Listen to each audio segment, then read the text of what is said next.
Et nous poursuivons avec notre programme. Je souhaite la bienvenue à Marc Sidler du SER qui nous tiendra une conférence sur le développement de la gestion d'entreprise dans le secteur viticole.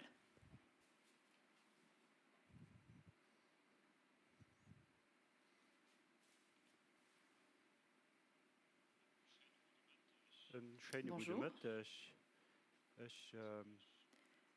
Moi, je vais vous parler de l'économie et je vais vous parler des évolutions dans le secteur viticole. Je vais aborder des tendances et des exemples en matière de coûts et de chiffre d'affaires. Tout d'abord, quelques mots à propos du SER, le service d'économie rurale. Quelques mots à propos de notre réseau de comptabilité. Dans le cadre de la loi organique portant organisation des services d'économie rurale, les missions de ce réseau de comptabilité sont définies clairement.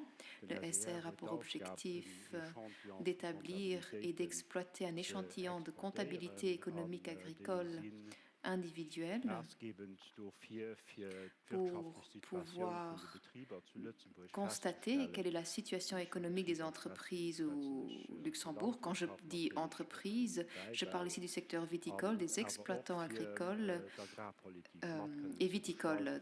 Et à l'aide de ces chiffres, l'idée c'est de pouvoir faire des estimations et comprendre dans quel sens il faut continuer à développer la politique agricole. Alors, à quoi ressemble cette tâche? Nous avons un réseau de comptabilité, 780 exploitations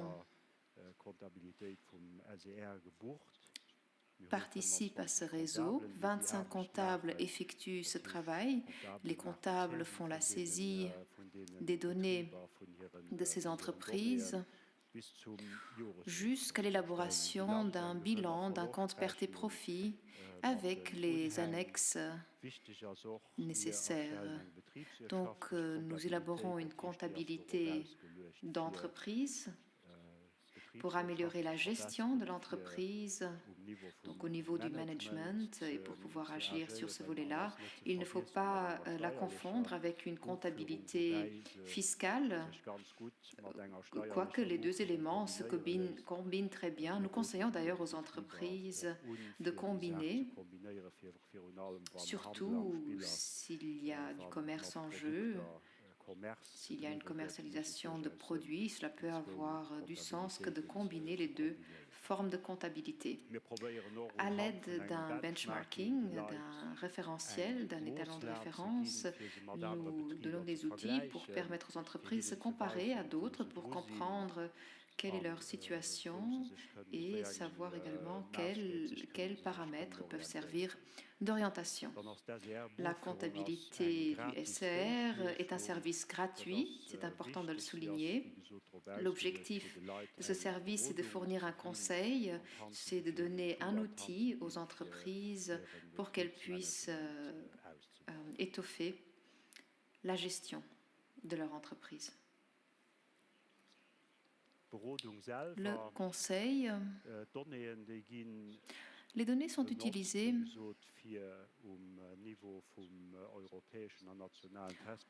dans le réseau d'exploitation. Elles sont utilisées au niveau national et européen et permettent d'apporter un conseil aux entreprises. Donc, c'est un conseil dans le domaine de la gestion d'entreprise, pour ce qui est des investissements, pour ce qui est de l'installation de jeunes vignerons.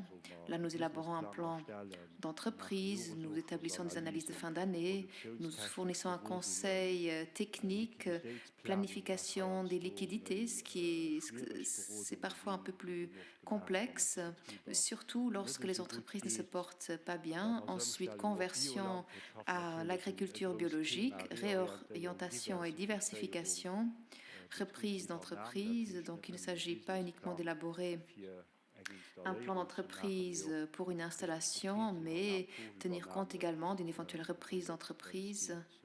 Là, il s'agit de parler avec la famille, de trouver des solutions avec la famille. Et puis, autre sujet important pour la viticulture, la création d'exploitations et d'entreprises.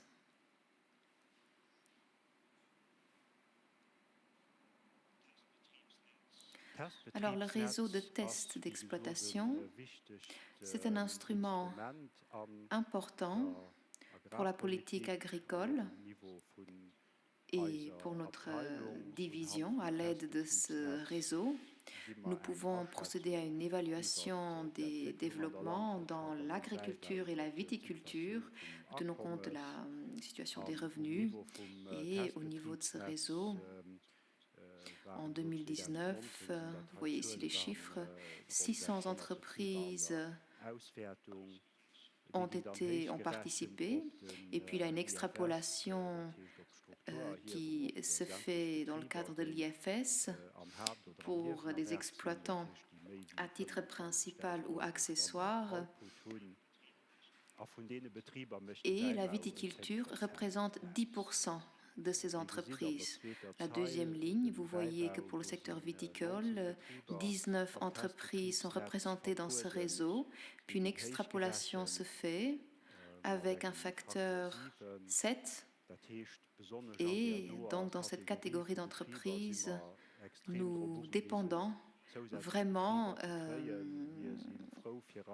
de nouvelles candidatures ou de nouvelles entreprises qui seraient prêtes à participer à cet exercice de comptabilité pour que nous puissions améliorer la représentativité. Vous voyez à la troisième ligne les producteurs laitiers. Là, nous avons 316 entreprises sur 530 qui participent à cet exercice de comptabilité. Donc là, le facteur de pondération est tout à fait autre, comme vous le voyez. Donc c'est important pour le secteur viticole que d'avoir davantage d'entreprises qui participent.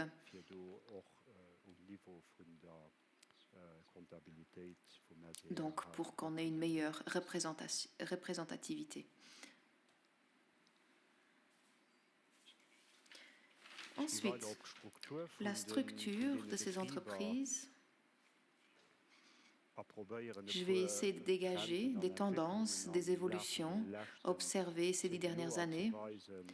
La surface viticole a augmenté de 10%, la main-d'œuvre a augmenté de 25%, dont la partie de travailleurs étrangers, plus 55%.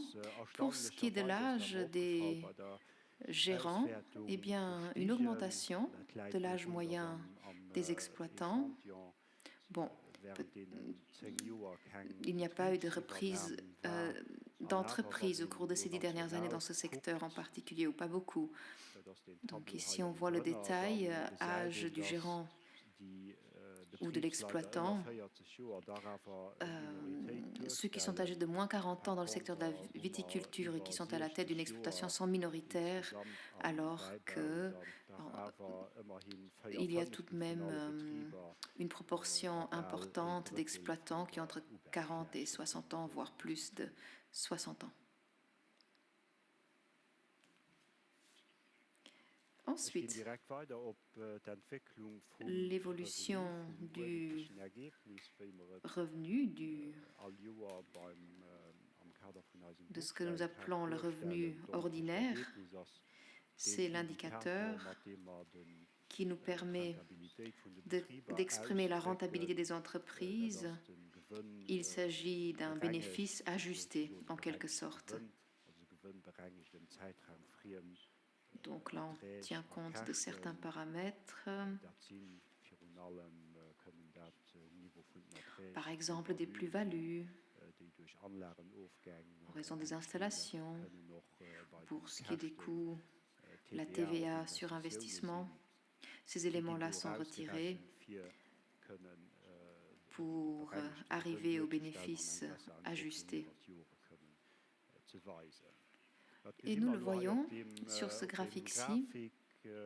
La ligne bleue représente la moyenne générale de l'agriculture.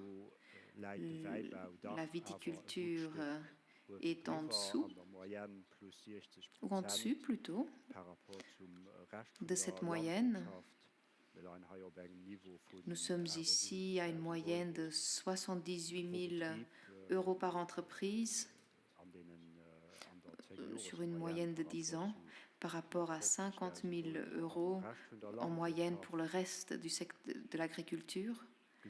Et l'on voit bien comment les différents crus en 2011, 2014 et 2014 ressortent dans ce graphique. Là, le revenu ordinaire est plus élevé, donc un lien direct vers les millésimes. Ensuite, nous voyons que ces dernières années, nous constatons une certaine stabilité ou stabilisation. En 2018, c'était une excellente année. En 2019, un léger recul, mais qui a été plus compensé par des indemnités. Donc nous avons pu éviter une catastrophe majeure en 2019. Vous voyez également la différence entre les deux colonnes. À gauche, la moyenne générale des entreprises et à droite, les exploitants viticoles à titre principal, donc qui ont généralement un revenu ordinaire de plus de 75 000 euros. Ce qui est intéressant d'observer également, c'est ce graphique-ci. Voici une comparaison des différents secteurs. La viticulture se trouve en troisième place ici, en comptant à partir de la gauche. Et c'est intéressant de voir les variations au sein des différentes orientations.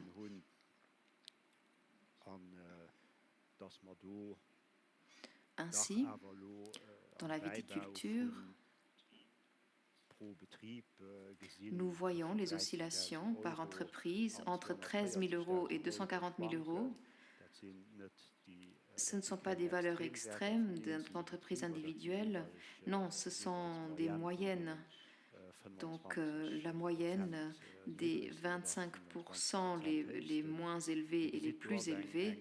Donc vous voyez que cette variation est considérable alors que les conditions en partie sont similaires. Ces différences s'expliquent par des différences structurelles, par des coûts d'infrastructure qui représentent une très très grande partie des coûts dans ces entreprises, mais ça dépend également des décisions en matière de gestion d'entreprise.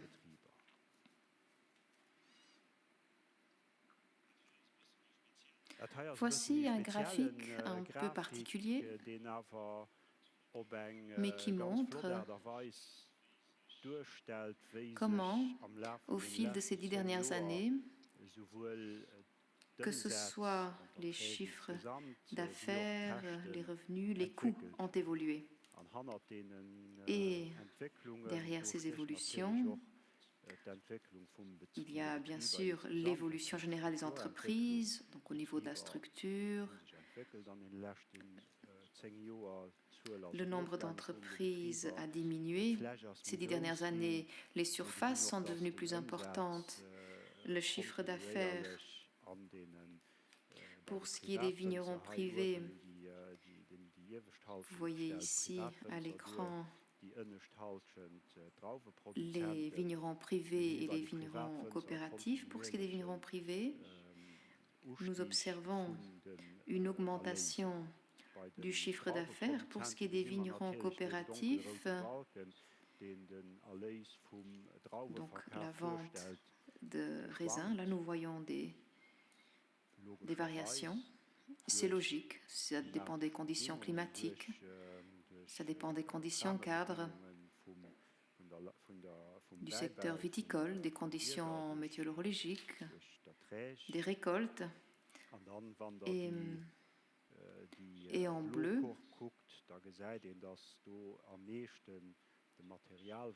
la charge matérielle, les coûts liés à la production.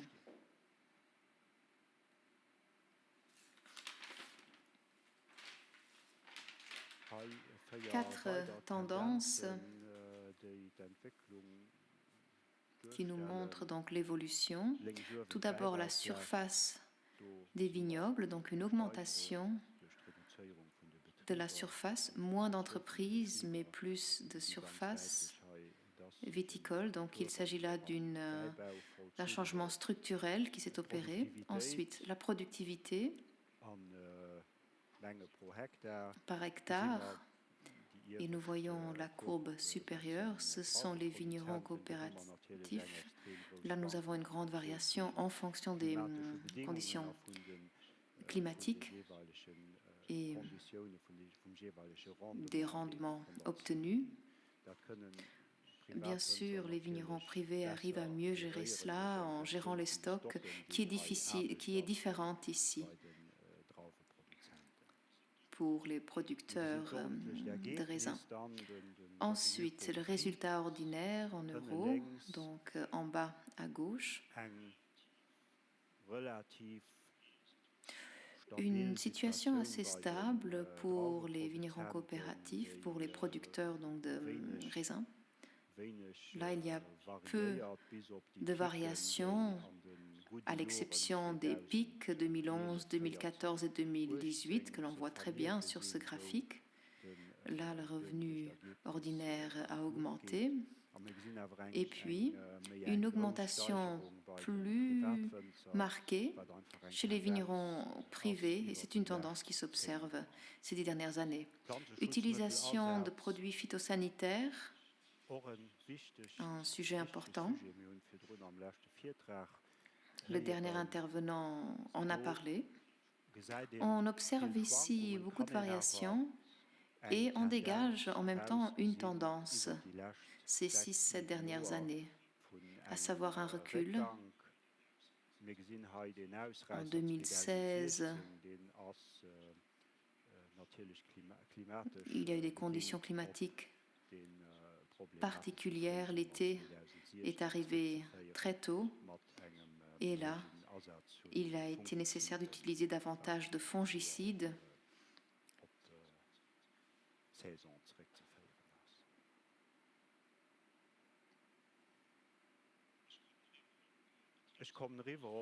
Alors, je passe au prochain point, le patrimoine de l'entreprise.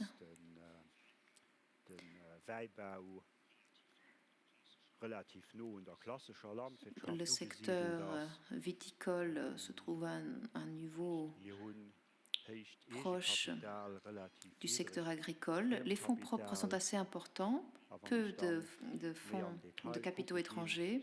Si on regarde cela dans le détail, cela se confirme tant pour les vignerons privés et les producteurs de raisins. Pour les vignerons privés, nous voyons que le capital étranger est un peu plus important que chez les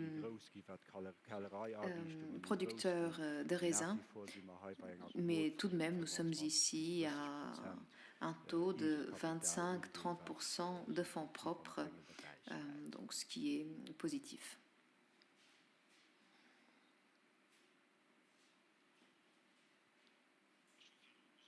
Je vous disais tout à l'heure que nous proposions un étalon de référence aux entreprises pour qu'une comparaison soit possible. Alors l'on pourrait comparer cela au label efficience énergétique des bâtiments ou des appareils électroménagers. L'on peut faire de même pour le secteur viticole. Nous tenons compte de 3 paramètres, la rentabilité, les liquidités et la stabilité. Nous avons 9 indicateurs, donc la rentabilité, mesurer le succès ou l'absence de succès en termes du chiffre d'affaires, liquidité, la capacité à pouvoir payer, stabilité, la capacité à pouvoir réagir à des imprévus. Et nos indicateurs sont les suivants, le taux de bénéfice la rentabilité nette, les liquidités de troisième degré, les flux de trésorerie, etc. Donc nous essayons de donner une image très nuancée pour pouvoir établir des comparaisons. Et sur ces graphiques qui sont envoyés aux entreprises, vous pouvez voir que plus les entreprises sont dans le vert, plus qu'elles s'en sortent bien. Et on voit ici avec les couleurs, le rouge notamment, donc une zone un peu plus problématique. Voici un extrait de ce document, de ce benchmarking qui est envoyé aux entreprises avec les valeurs de l'entreprise, de la moyenne générale, de la catégorie de l'entreprise. Donc là, on tient compte de la taille de l'entreprise, de la production, et nous montrons aussi les 25, ceux parmi les 25 qui s'en sortent le mieux et le moins bien, si les chiffres nous le permettent. Sur ce graphique-ci, nous voyons le détail des 9 indicateurs, donc à nouveau pour les vignerons privés et pour les vignerons coopératifs ou producteurs de raisins. Je vous montre ce graphique parce qu'il est assez complexe, mais juste quelques indicateurs pour ce qui est de la rentabilité ici. Nous avons atteint un bon niveau. Si l'on regarde le taux de bénéfice, alors la valeur médiane est d'environ 30%. C'est une bonne valeur. Pour la rentabilité nette, là, il faut apporter des nuances. La valeur médiane s'élève à 90%, mais il faut tenir compte donc de petites nuances, notamment en termes de fonds propres.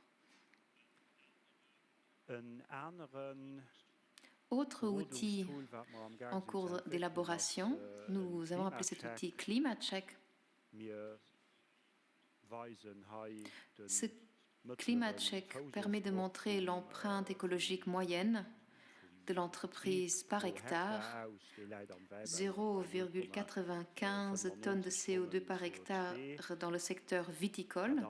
C'est relativement peu comparé aux autres secteurs dans le domaine de l'agriculture. Par exemple, pour la viande, 24 tonnes, pour les grains, 1,25 tonnes de CO2 par hectare. Donc, mais même ici, il y a un potentiel, une marge d'amélioration, et nous sommes en train d'élaborer un conseil pour voir avec les entreprises comment trouver des solutions pour relever les défis du changement climatique. Je passe à présent aux modalités des coûts. Beaucoup de chiffres sur ce graphique. Alors, je n'ai pas fait de moyenne ici des 3 années montrées pour vous montrer justement qu'il y a des variations. Regardons ici par exemple les producteurs de raisins à gauche. Donc pour 2017, 2018 et 2019, nous voyons les variations importantes au niveau des récoltes. Pour ce qui est des vignerons privés, il y a moins de variations. Nous avons même une augmentation en 2019. L'évolution se poursuit parce que les stocks entrent en jeu et les stocks, et donc le vin des années antérieures a pu être écoulé. Ensuite, les investissements ou les aides à l'investissement, l'assurance contre la grêle.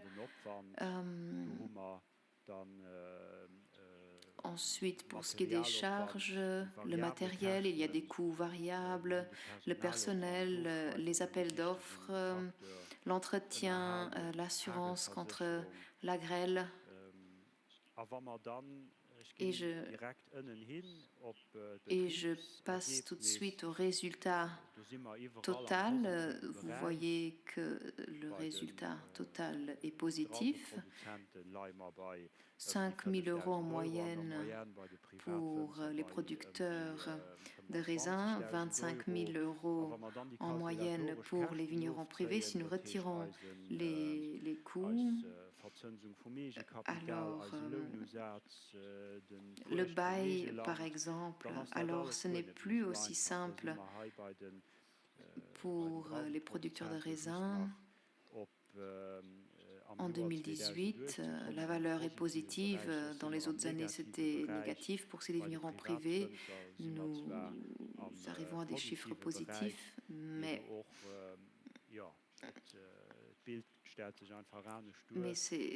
la situation est tout simplement différente si on tient compte de ces coûts ou pas. J'arrive à la dernière diapositive. Ici, en haut, nous voyons les récoltes, les coûts. Donc, encore une fois, les vignerons privés et les producteurs de raisins. Nous voyons la part importante des raisins et du vin. Ensuite, les indemnités en vert. C'était important en 2019, donc une catastrophe a pu être évitée. Pour ce qui est des coûts, qu'est-ce que l'on peut améliorer? Eh bien, pour les coûts variables à court terme, les plantes, les produits phytosanitaires, à moyen et à long terme, là, il s'agit surtout de la politique d'investissement qui doit être tournée vers l'avenir. Et il ne me reste plus qu'à vous remercier. Merci aux organisateurs.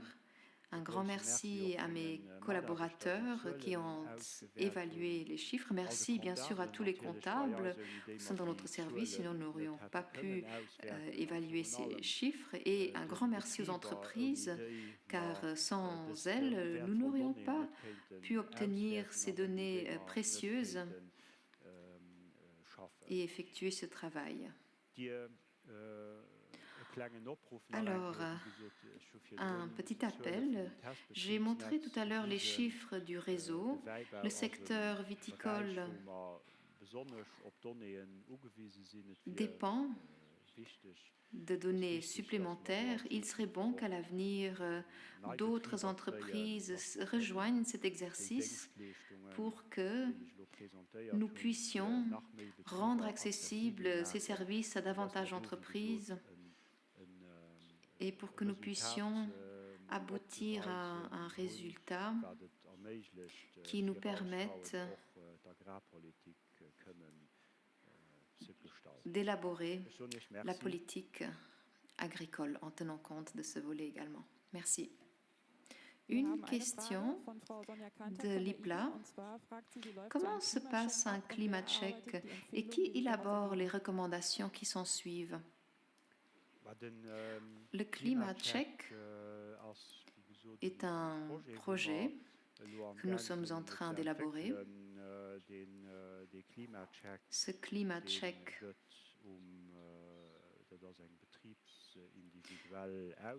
est en fait une évaluation d'une entreprise individuelle. Toute une série de paramètres de durabilité sont pris en compte. Donc tout est examiné, tout est pris sous la loupe. Et nous essayons de représenter de manière très détaillée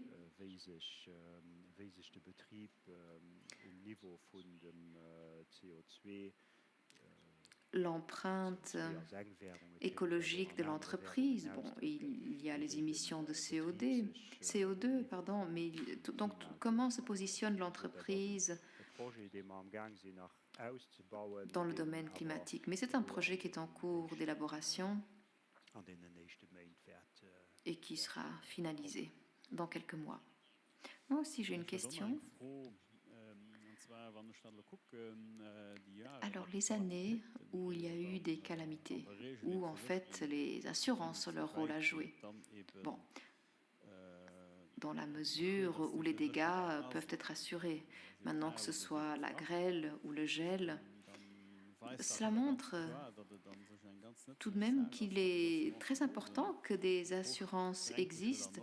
Et si l'on regarde par exemple 2016, où il y a eu des dégâts importants, mais qui ne peuvent pas être assurés ou n'ont pas encore pu être assurés jusqu'à présent. Et pensant à 2020, la récolte dans son ensemble n'est pas mauvaise, mais il y a tout de même des différences entre entreprises qui ont tous subi des dégâts liés à la sécheresse en fonction de leur emplacement. En tout cas,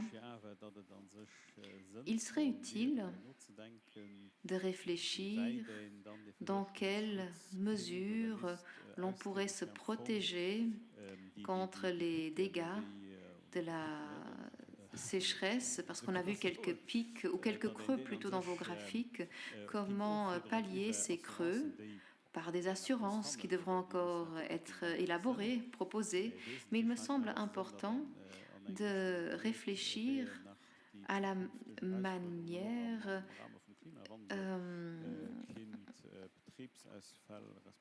d'assurer ou de compenser les dégâts qui vont se poursuivre suite au changement climatique. Oui, c'est un grand défi. Et en 2016, un problème s'est posé et là, les indemnisations n'ont pas joué comme d'habitude. En 2019, un équilibre a pu être trouvé grâce aux indemnisations et oui, ce sera certainement un sujet pour l'avenir. Nous connaissons bien ces oscillations, ces extrêmes climatiques que nous avons observés ces dernières années et à l'avenir, ces variations se poursuivront. Donc ce sera certainement un des grands défis. Bon, on pourrait encore dire que pour l'année 2020, nous verrons s'il y a eu des réductions supplémentaires les derniers mois en raison de la crise du coronavirus. En tout cas, ce seront des données qui seront évaluées en 2021 et qui seront à disposition au cours de l'année.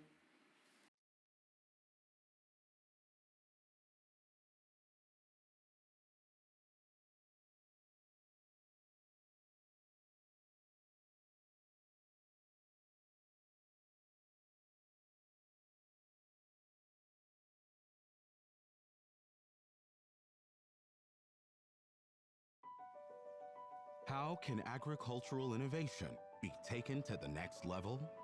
A highly efficient, reliable, and intelligent tool is the key. This is the DJI Agris T16.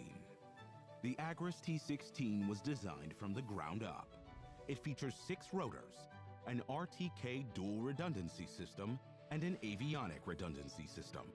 It has a payload of up to 16 liters, a spray rate of up to 4.8 liters per minute, and 8 sprinklers work perfectly with the downward airflow, resulting in an impressive spraying effect.